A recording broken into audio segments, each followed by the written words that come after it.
Frott il-konsultazzjoni li jinsab għaddej biha l-Gvern intlaqgħu suġġerimenti għal bidliet fl-abbozz li għandu jwassal għal-liġi tal-midja u l-malafama u l-Istitut tal-Ġurnalisti Maltin laqab sodisfazzjon dawn il-bidliet. L-ispirtu ta' dialogu u sodisfazzjon kien innotat flaqa li l-Ministri Owen Bonnici u Evarist Bartolo kellhom mal-ġurnalisti. Wara l-laqa l-IGM irreaġixxa bistqarrija u qal li jilqa' b'sodisfazzjon kbir id-deċiżjoni tal-Gvern li kien qiegħed jilqa' l-proposti ewlenin li ressaq l-IGM għall-abbozz tal-liġi l-ġdid li jitratta il-libell u l-midja. Dawn l-emendi għandhom iwasslu biex ma jkunx hemm il-bżonn li jkunu reġistrati siti elettroniċi kemm dawk tal-aħbarijiet kif ukoll dawk li mhumiex.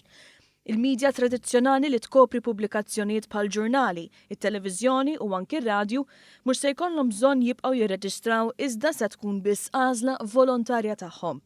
Is-sors se jkun protett, dan mhux se jkun jgħod biss għal ġurnalisti kollha iżda wkoll għal dak li llum qed jissejjaħ bħala citizen journalist. Reġistratur li jissemma fl-abbozz ta' liġi se jkun jista' jirreġistra biss lil dawk li jażlu li jirreġistraw fuq bażi volontarja u se jopera f'entità li ma jkollix rabta diretta mal-Gvern tal-ġurnata.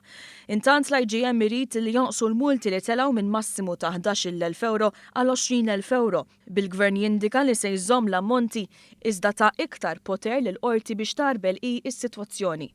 Il-Ministru Owen Bonnici qal il-Gvern les li jkompli għaddej bil-konsultazzjoni biex din il-liġi tkun suċċess. Iktar minn hekk, il-Ministru Evarist Bartolo stieden lill-edituri u l-ġurnalisti sabiex meta l-abbozz ta' liġi jasal fi stadju ta' kumitat parlamentari jipparteċipaw biż-żewġ kelliema jfakru kif kien dan il-Gvern li ħadem għal-libertà tal-kelma fosthom bit-tneħħija taċ-ċensura.